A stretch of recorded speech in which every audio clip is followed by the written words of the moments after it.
haz lo que tú quieras. No, claro, no, ya yo soltado. La verdad que yo veía a Robin y pensaba que era un hombre serio, pero no deja de ser serio. Lo que pasa es que juntándote contigo, Jaime. Soy yo. Eres tú el problema. Bueno. Sacas Robert Martínez, momento de abogado, un tigrazo. Momento de diversión. Claro, pero esa es la vida. Esa es la vida. Hay que saber vivir el momento, en cómo tú te comportas ante este hecho y ante otro. Entonces, el que quiere vivir en serio todo el tiempo es un bandido, eso no sirve para nada, porque eso es mentira. Ahora, cuando tú eres serio, cuando tienes que ser serio, exacto, bandido, cuando hay que ser bandido. Ese es el tipo de hombre que le gusta a las mujeres, ¿tú sabías? Sí, claro. El tigre y serio. El caballero. El serio cuadrado no, nadie lo quiere. Pues eso no sirve para nada. En ningún lado. El serio cuadrado no. Eso no sirve para nada. No, es tan bueno que no sirve. Así es. Vamos a hablar de temas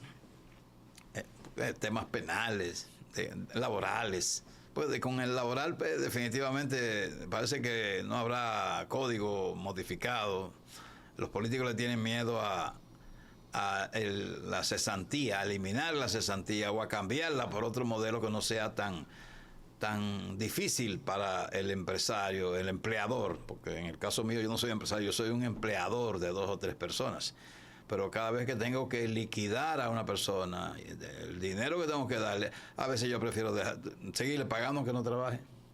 Sí, porque hay que buscar un dineral, entonces, si tiene ya muchos años con uno. Entonces realmente es complicado porque hay 2 sectores de los trabajadores que entienden que hay conquistas que le costó mucho lograr, y los empresarios que sienten el peso del costo económico de ese llamado pasivo laboral que se va acumulando y que muchas veces tú crees que tiene una empresa próspera, pero cuando tú solicitas a tu auditor, a tu contador, dime el pasivo laboral en cuánto está, te das cuenta. El capital de la empresa. Te das cuenta que el capital de la empresa tú lo debes a los trabajadores. Sí. Entonces, y que esa prosperidad no existe y que es ficticia. Entonces, realmente es un tema complicado. A mí particularmente me gusta el modelo de Colombia. ¿Cuál es? Colombia tiene un fondo de cesantía. Tiene un fondo, es decir, que en el cual cotizan una especie de seguridad social, pero es para la liquidación de la cesantía. Exclusivamente. Entonces, cuando se va a producir la liquidación del trabajador, o el trabajador decide renunciar, no importa la causa, tiene un fondo, y con ese fondo el Estado o el seguro le retribuye y no tiene que salir del patrimonio del empleador. Entonces, buscar la manera de que los trabajadores no pierdan esa conquista, pero que el pasivo no se acumule tanto con los empresarios, yo creo que el modelo Colombia, donde es una especie de seguro, un fondo de seguro, entonces eso garantiza al trabajador los derechos que le corresponderían, y no importa si renuncia. Aquí, por ejemplo, si renuncia lo pierde. Sí. Sin embargo, en Colombia, si renuncia, no lo pierde, porque es un fondo, es un seguro que él tiene donde él mismo contribuye. Entonces yo creo que los empresarios se han empecinado, han insistido en la eliminación de la cesantía, y yo creo que debemos buscar un método alternativo a la cesantía. Y mira, hacer eso. Y llama la atención porque tanto los programas que tenemos de la AFP y las ARS proceden del modelo colombiano. ¿Y por qué no traer o incluir algo más? Por ejemplo, también otra cosa, yo entrevistaba y ha sido mi tesis, yo entrevistaba en estos días al ministro de Trabajo y le decía: ministro, dígame, ¿a qué trabajadores representan los sindicalistas que están en el consejo el consejo ese que maneja el tema del código laboral? ¿A qué trabajadores? No, No, que son gente que tienen muchos años. Digo, pero antigüedad en el servicio, pero ellos no pueden hablar en nombre de los trabajadores porque ellos no representan a ningún trabajador. Lo que pasa es que los trabajadores están agrupados en centrales. Pero esas centrales no existen. Por ejemplo, hay uno que representa a la central, a la CAS, Central de Trabajadores de qué sé yo qué cosa. Eso no existe ya hoy día. Eso se desguabinó hace muchos años. Y ninguno representa a 1.000 trabajadores. Mantienen la institucionalidad, mantienen la representatividad del sector.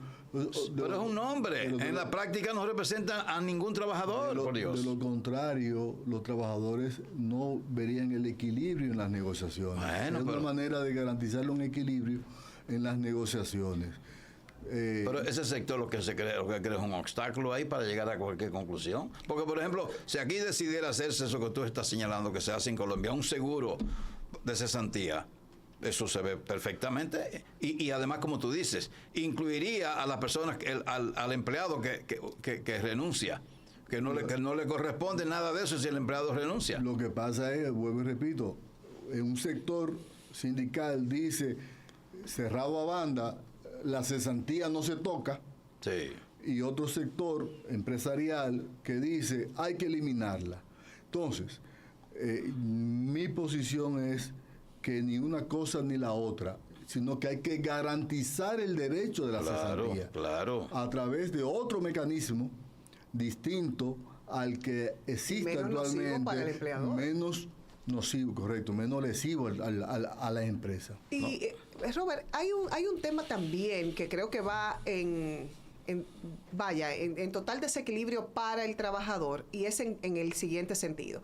Como existe muy poca formalidad, incluso en las empresas formalmente constituidas, en términos de llevar un registro de un empleado, de las veces que faltó, de las veces que no acató ciertos horarios o lo que fuera, que también ahí hay ciertas zonas grises para no manejar esa información de manera a conveniencia de la empresa, pero refiero a lo siguiente, como eso es ganancia de pescadores en río revuelto, muchos abogados o practicantes del derecho aprovechan esa informalidad en decir, te votaron, no, pues bien, yo te represento, y como no hay constancia de esas faltas, entonces aprovecharse y descapitalizar muchas empresas como ha ocurrido.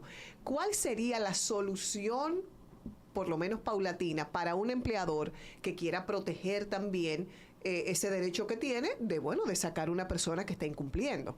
Sí, mira, debemos distinguir dos sectores. El sector formal, que sí lleva sus libros, sí lleva sus registros, sí está actualizada en todos los formularios que hay que presentar.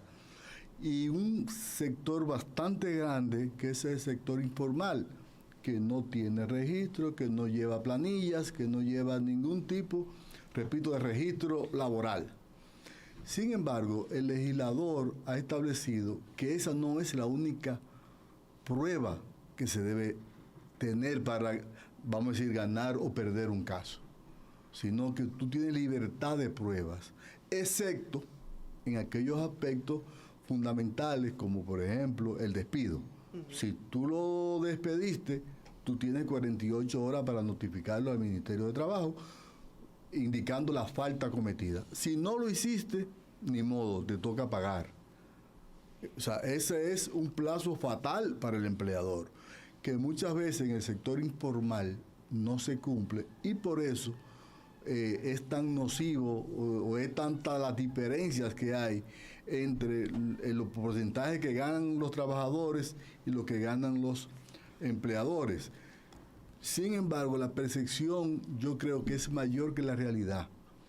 En estadísticas que yo he manejado, ese porcentaje no pasa el 10% de diferencia. ¿Cuál porcentaje? 60% a favor de los trabajadores, 40% a favor de los empleadores. O 45, 55. Sí, pero sí. O sea, es un 10% de diferencia de los casos. Más allá de lo que se piensa, por ejemplo, de que, bueno, en las estadísticas de hace un par de años, ese porcentaje, ¿por qué? Porque los empleadores se han preocupado en los últimos años, sobre todo a partir del ya viejo, pero decía nuevo Código Laboral, de 1990, 92, de que efectivamente buscan asesoría, tienen sus abogados de planta o sus abogados consultores. Sí, pero son empresas grandes, Robert. La mayoría, grandes. aquí todo el mundo tiene acceso, todo el mundo tiene acceso a un abogado. Pero lo que te quiero decir es que las formalidades que tenemos nosotros en nuestros derechos son demasiado, tú tienes razón, Ileana, son excesivas. Hay un exceso de formalidades. Pero para una sola de las partes, porque entonces yo, como empleadora, tengo que mostrar pruebas del por qué cancelé a ese trabajador. Pero el trabajador va al Ministerio del Trabajo y mira que, o sea, yo defiendo al trabajador, pero no a ese trabajador que va y habla mentira, que va y dice cualquier cosa y al final tiene ventaja. Esa es la mayoría. El trabajador se convierte en un enemigo pero que solo del su dueño palabra de la basta. Entonces, eso es parte del problema. Me refiero a que muchos de esos trabajadores heridos y que han hecho de todo para que lo voten y al no verlo logrado, pues terminan siendo cancelados, van al ministerio y probablemente le exigen menos cosas que al empleado. O esa desigualdad. Prácticamente no le exigen nada. Por eso entonces. Al trabajador prácticamente no le exigen nada. La carga de la prueba está hecha para el empleador. Mire. Y en el Código Laboral, ¿por qué? Porque el derecho laboral es un derecho proteccionista, donde el espíritu es equilibrar la desigualdad. Estoy hablando en teoría, ¿no?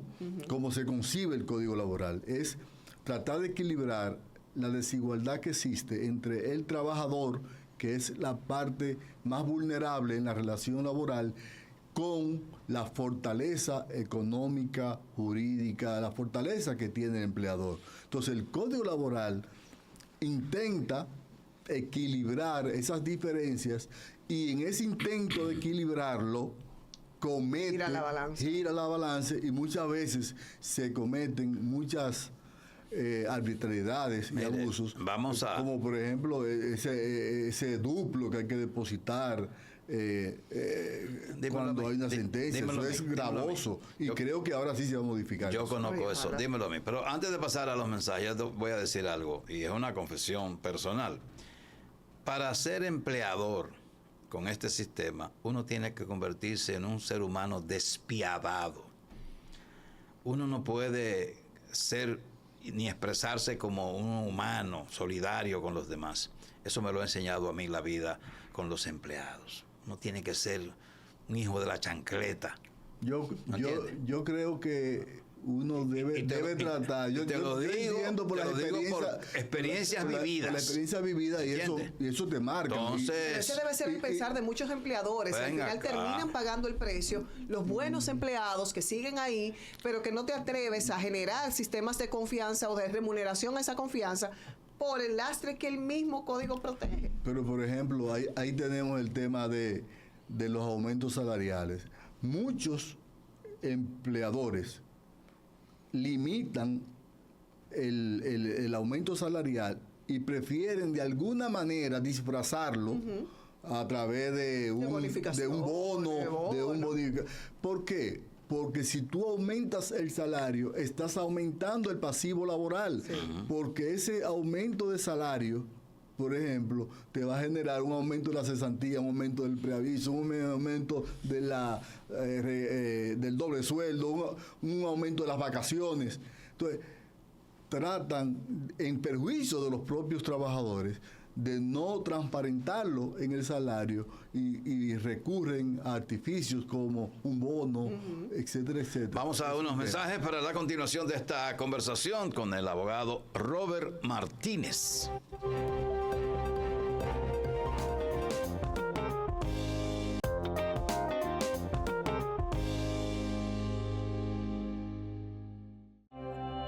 El mundo está lleno de ideas. Te ayudamos a iluminar la tuya. ¿Qué idea quieres cumplir en este 2024?